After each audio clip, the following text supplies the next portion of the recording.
Ana lo miró fijo y le dijo que lo amaba. Y así literalmente se lo metió en el bolsillo. Después me preguntó qué pensaba yo.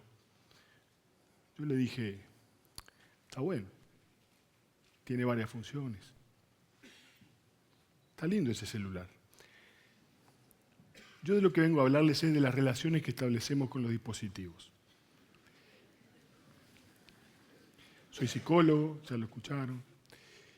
Y la psicología se ha ocupado hasta ahora de lo que las personas hacen, piensan, sienten, dicen, cómo se relacionan con los otros, con ellos mismos. Pero lo cierto es que cada día los dispositivos ocupan más espacio en nuestro tiempo. Cada vez estamos más rodeados de tecnología y cada vez nos relacionamos más con esa tecnología. Yo les propongo adentrarnos en eso, ver cómo nos relacionamos con esa tecnología. Especialmente voy a hablar del celular, que es la tecnología que tenemos más a mano. Atiendan.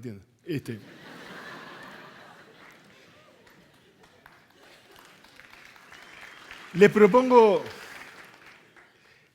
para empezar una escena. Imaginen ustedes que salen de sus casas, caminan una cuadra, llegan a la parada del ómnibus y justo llega el ómnibus ahí. Eso suena más a ciencia ficción que a imaginación. Vamos a probar otro.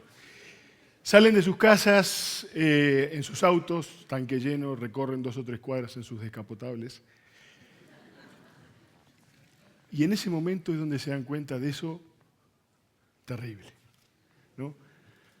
Aquello tan temido finalmente ha sucedido.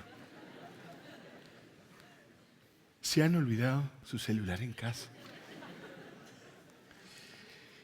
Esa es la escena paradigmática. La pregunta se la hago a todos, ya que estamos acá, somos poquitos.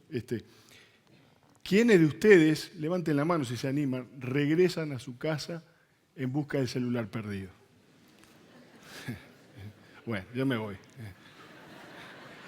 Yo sabía que esto iba a pasar y yo avisé. Porque normalmente la gente en el orden del 50% vuelve a su casa. Ahora, este es un público especial.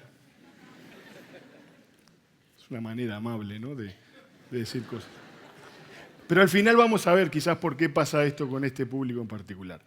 Tenemos entonces la respuesta y yo les propongo ahora hacer una especie de diagnóstico también. Si quieren levantar la mano, levanten como ustedes quieran.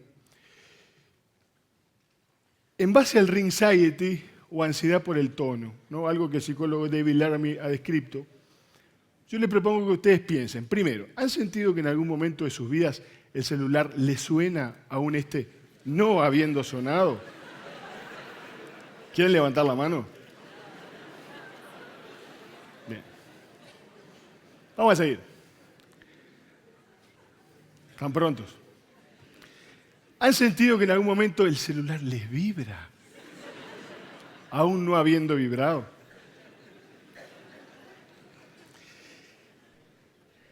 Esta es más jorobada. ¿Han sentido nomofobia, una nueva patología de este tiempo? O sea, la no mobile phobia, la fobia a salir sin celular a la calle. Bien. Yo genero fuente de trabajo para mis colegas, ¿saben, no? Por último, ¿han sentido esa sensación de desnudez? Me refiero al dispositivo, ¿no? Cuando no lo tienen consigo. Bien. Los de arriba no. Sí, también. Bueno, vamos a detenernos en esto porque me parece importante. Imagínense en un Marco Polo, un Magallanes, un Colón, que le dijera, me voy, ¿no?, a surcar los mares sin celular. Evidentemente, cuando uno toma distancia y ve, esta gente dice, bueno, evidentemente hemos cambiado, nos hemos vuelto más débiles, somos más dependientes de la tecnología, mucho más. Pero hay una historia con esto, ¿no? Porque nosotros con el teléfono en particular, que es lo que estamos hablando, hemos tenido una historia que yo voy a tratar de contárselas. Primero tenemos un dispositivo que estaba ahí, de puertas adentro en la casa, y uno iba y hacía una llamada, era un objeto que estaba ahí. Tenía una relación de, digamos, touch and go, o call and go. Y si son más viejos, dial and go. Y luego empezamos a tener una relación más formal, empiezan a aparecer los celulares y empezamos a salir.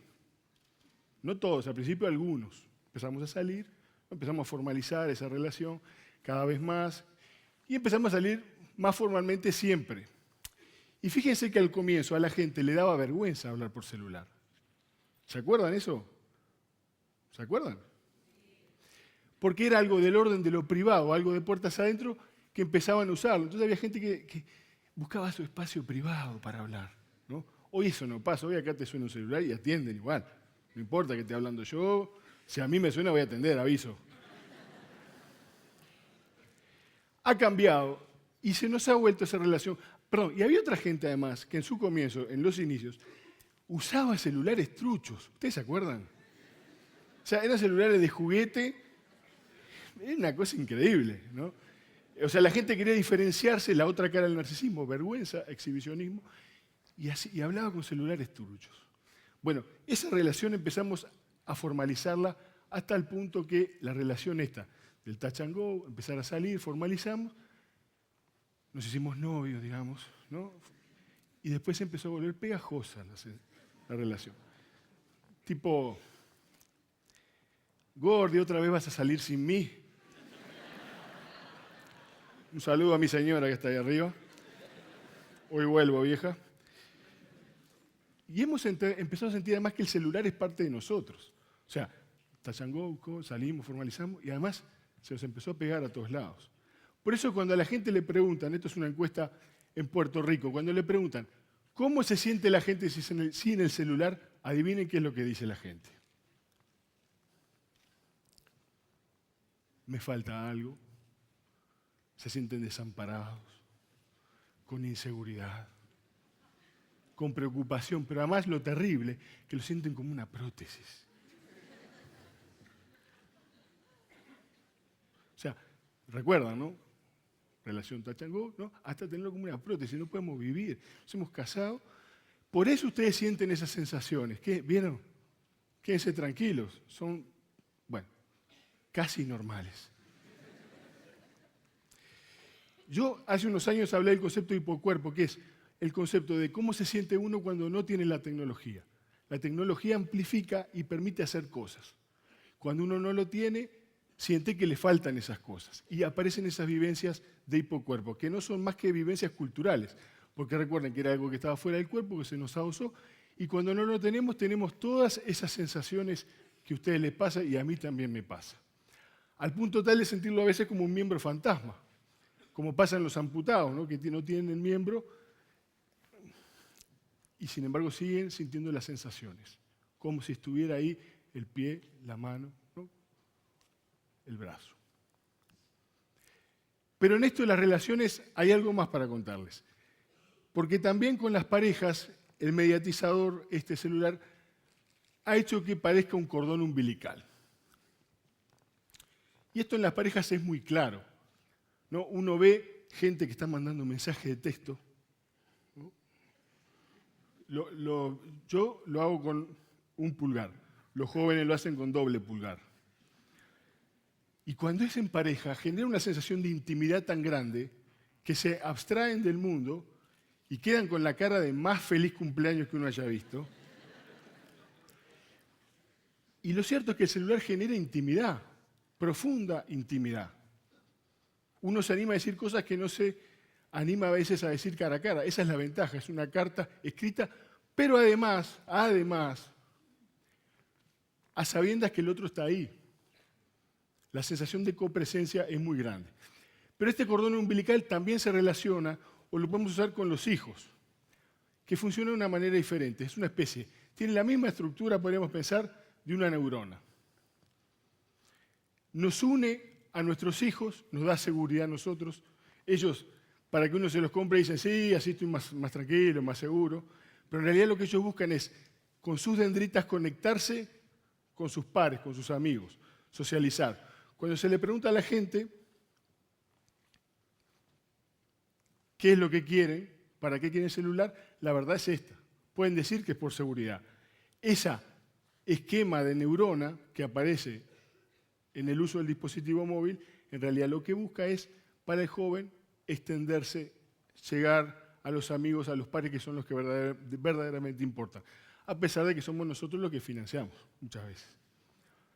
Otra cosa de lo que ha cambiado, fíjense, nosotros antes cuando llamábamos por teléfono sabíamos que llamábamos de una casa a la otra, teníamos esa certeza. Y a veces nos pasa en casa, a mí no, porque no me dejan decirlo.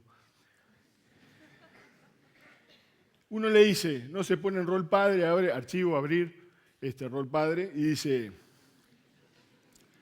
no, pero esta no es hora para llamar a una casa.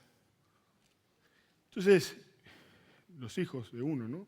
No los míos, los de ustedes, o los de otros, o gente que está fuera de acá, ¿no? Te mira condescendiente, ¿no? Con esa cara que ponen, ¿vieron los jóvenes cuando se encuentran, cuando tienen ese encuentro antropológico con alguien que viene de la caverna? Reconocen eso, ¿no? Y te dicen, no papá, no estoy llamando a una casa, estoy llamando a una persona. Bueno.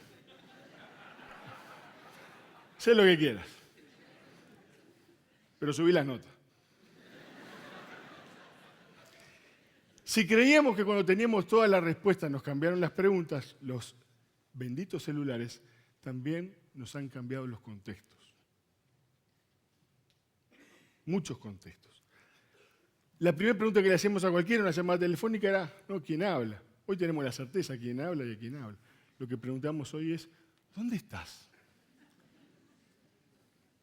Necesitamos relocalizar al otro, porque los celulares generan ubicuidad, deslocalizan, pero necesitamos relocalizar. Genera una necesidad psicológica de relocalizar al otro. Porque la memoria contextual necesita de lugares fijos. Todos recuerdan, piensen, ¿dónde estaban cuando el loco Abreu picó el penal, ¿no? En el Mundial de Sudáfrica? Todos recuerdan. Con las redes lo que nos pasa es que no tenemos contextos para atar las experiencias, y ese es un problema que tenemos a futuro, que de por sí ameritaría un estudio más profundo y no es el tema de hoy. Nos ha cambiado también la forma de relacionarnos, porque ese objeto que lo teníamos ahí, que estaba separado de nosotros, hoy está con nosotros, ¿no? Y en ese objeto vienen además una cantidad de contactos, de amigos, y estamos entonces siempre en conexión por defecto. Lo cual nos hace muchas veces buscar la desconexión como manera de desahogo, a pesar de que el celular es la pantalla que nunca se apaga. Y esto trae consecuencias para los jóvenes, sobre todo, que hoy promedialmente duermen entre 2 y 3 horas menos que hace 10 años. No es hora para llamar a una casa, no es hora para mandar un mensaje, minga. Manda mensajes, se despierta, contesta, ¿no? Y esto afecta. Pero además, lo que afecta es que estamos siempre conectados por defecto. En vez de estar desconectados por defecto, hoy estamos conectados por defecto. Lo cual hace que en esa relación que hemos establecido con ese celular, muchas funciones psicológicas de sostén, de compañía, de amparo, estén acá, porque en ese celular están mis contactos. Si yo me voy lejos, voy en la carretera, preciso que esté eso con nosotros porque me ata a mis afectos. Pero lo que se ha dado es un desplazamiento de las personas paulatinamente hacia los objetos que nos acompañan y que es el objeto de mi charla hoy acá con ustedes. Antes la religión daba seguridad. Seguramente Magallanes, Colón, se encomendaban, ¿no? Además de Isabel, a Dios. Lo que más nos cuesta a veces es estar sin.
Sin duda este video nos invita a la reflexión.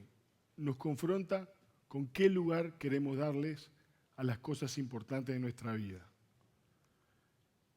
Muchos de nosotros, yo les he contado hoy, ¿no?, que muchos de nosotros usamos toda la relación que tenemos con el celular, cómo lo usamos, las funciones que cumple, funciones de sostén, de compañía. Podría decirles también que cada vez más, funciona como una especie de trapito, almohadita u osito, como si fuéramos niños chicos que necesitamos de eso para andar por el mundo, para salir, para animarnos a estar. También podría decirles que algunos lo usan como amansalocos, ¿no? Otros lo usan como un escudo casi antihumano. Hay gente con la que uno ya deja de almorzar porque no tiene mucho sentido. Es más fácil verle la cara por Skype que almorzando frente a frente. O seguirlo en Twitter. Uno tiene más contacto. Eso funciona el celular, nos deja expectantes de ser importantes. Porque eso cuando recibimos una llamada o cuando lo miramos, ¿no?, decimos, espejito, espejito, ¿no? ¿Quién es el que recibe más mensajitos? Es mi señora, les aviso. No compitan con eso. O espejito, espejito, ¿quién es el tuitero más seguidito?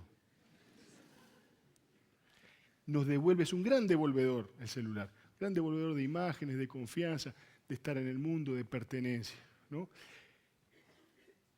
Steve Jobs hablaba en aquel célebre discurso de Stanford, ¿no? Stay hungry, stay foolish, estén un poco locos, estén un poco hambrientos.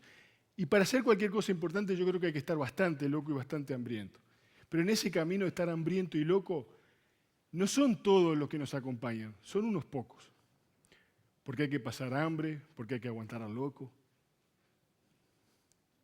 porque hay que aguantar la incertidumbre, hay que poder tolerarla. Entonces,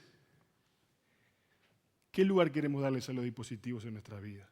A esas relaciones. Creo que lo más importante es que esos que nos acompañan no se nos vuelvan invisibles. Muchas gracias.